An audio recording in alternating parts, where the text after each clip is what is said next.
Hello, you're watching Bearwood West Yard. I'm going to bring you today the October 2018 layout update. This month's layout update is going to be a bit of a big one. As you can see, I've got the yard down now. Passports in view as I got in last night from the pub as I hit 18 last weekend. Speaking of which, I've got a new addition to the loco fleet. It's a GB Rail Freight Class 66. I haven't unboxed it yet because it has to go back to Hatton's, unfortunately. It's one that seems to have got past quality control. So hopefully I'll have another 66 in that livery in the not too far future. So I'm going to clear the yard and let's see the progress that's been made over the past 6 weeks or so.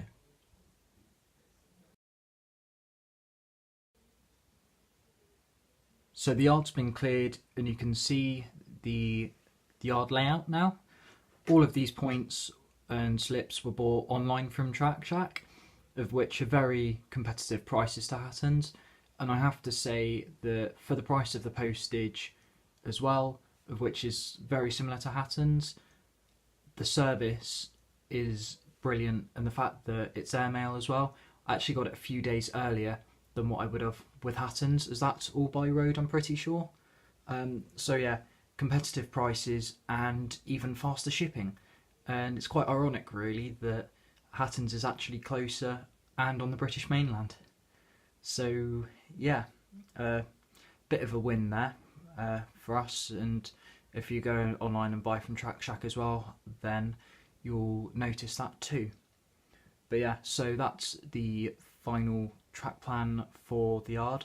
What I have done is I've replaced this point here that was originally a right hand curved point. I've changed that to a right hand medium point, mainly because the turnout radius that it gave when the both lines came out, so down by the point blades, that really didn't look realistic, whereas now it looks slightly better. It won't look too great because of how the space that I'm restricted to, and it's probably hard to see because I am filming in the evening and the light in my bedroom isn't the best, so it is quite hard to see. I will try and make that brighter in the editor if I can do, or you'll know that anyway because you're the ones viewing it.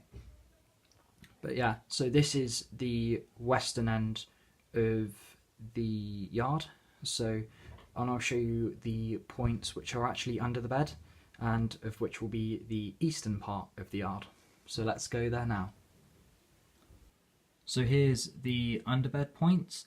That right hand curved point is the one that got changed. So as I showed you, that is a medium right hand point. That double slip there, that was actually never intended to be there.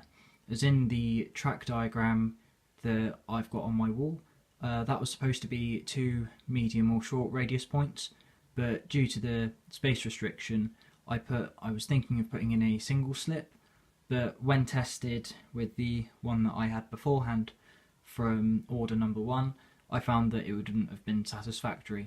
So with changing locomotives around of stock and running around, so I decided to swap for a double slip.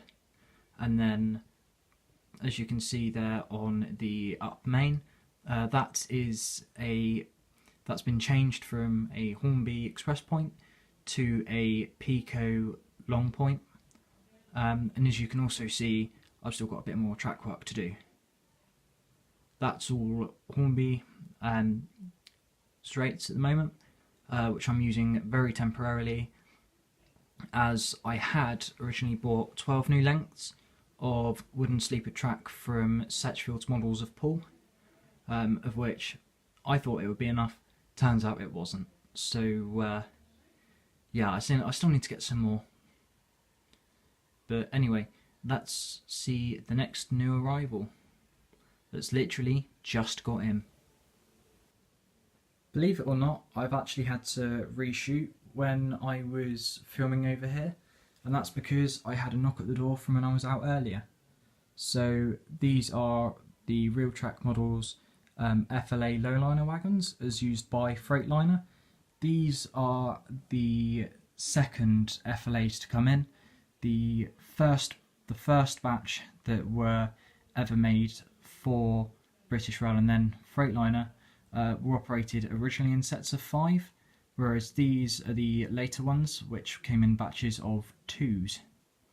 So yeah, I'm going to do a model review of them, and I actually have to say that although they took quite a long time to come in, as I ordered these at the end of September and it's mid-October now, or it's the 20th of October today, so I actually have to say that the service that I got from Realtrack was pretty good.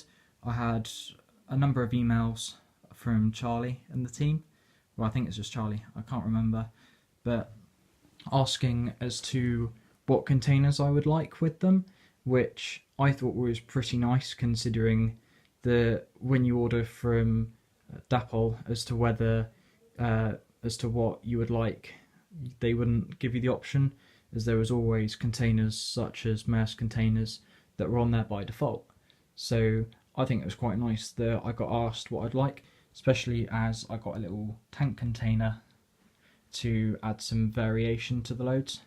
So these will be operating with my Freightliner set, of which I won't be operating all of the wagons at once, as I don't simply have the space, but it'll be nice to eventually form maybe 2 Freightliner trains, maybe even seeing them crossing. But yeah, so that's for that. Keep an eye out for the model review which I'll do for them, and that should come out around mid-November, so keep an eye out for that. Let's get back to the layout.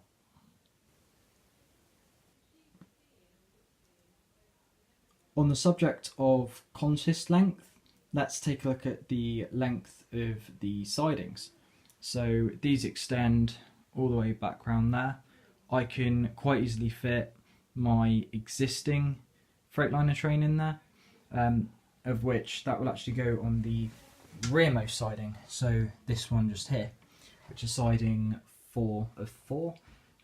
As just behind that I'll have a little bit concreted down there, or fake concrete, whichever, to make it look like a bit of a exchange siding dash rail port, of which I will also use that to berth the steel carriers as well from time to time, as that would just be a nice little thing to have in the yard, with the other 3 lines being used primarily for engineers. So that will work out to be quite nice. Should that go to plan, I may even change that, but never know. At this point in time, I am thinking scenery wise. You'll have noticed from when I just showed you that the hillsides and that around here, they have completely gone. I found that with the yard, it didn't really look that great having a tunnel and then a little bit of a cutout and then sidings going back into the hillside, as the consist length is what I'm all about at the moment, as I like to try and run trains to as realistic length as possible. So I'm hopefully going to have a bridge down there with a cutting that comes down, and then a road that goes shortly just behind the end of the sidings, and that sloping down, and then that will come down and down to the railport, or the said railport. In terms of how I'm going to have like scatter and that kind of scenic stuff, I'm actually going to have a go at heathland. It's probably the most difficult thing to represent, and I'm going to be throwing myself in at the deep end with this one, mainly because the area that I live in, Bournemouth, is quite heathlandy, or if that's even a word. So I'm able to get out and get some research, as Cantford Heath, which is one of the larger heaths in South Dorset, that is literally on my doorstep. So I should be able to get some photos from there and be able to create some heather and that. In this corner here, which is where the MOD base was, that again is probably going to be heathland continued, as there's a lot of heathland around this area of Dorset, especially considering that the New Forest and the said woodlands around that, if you know the area, they're all heathland is quite there's a lot of it around here, let's just say that. But yeah, and then that corner down there, well, there's going to be a bridge that goes across there. I'm planning to have the station as it was, where I said, I think I said originally that I was taking inspiration for the yard is a cross between Eastleigh and Westbury. So I'm planning to have the Westbury side of things where the shunting comes right up to the station. So I'll have the platform, an island platform here, of which will have a fence around this side, because this isn't going to be a platform, or a station part, let's just say that, where you can get on and off. That's going to have a fence around it, just like I think Westbury has for one of its shunting lines.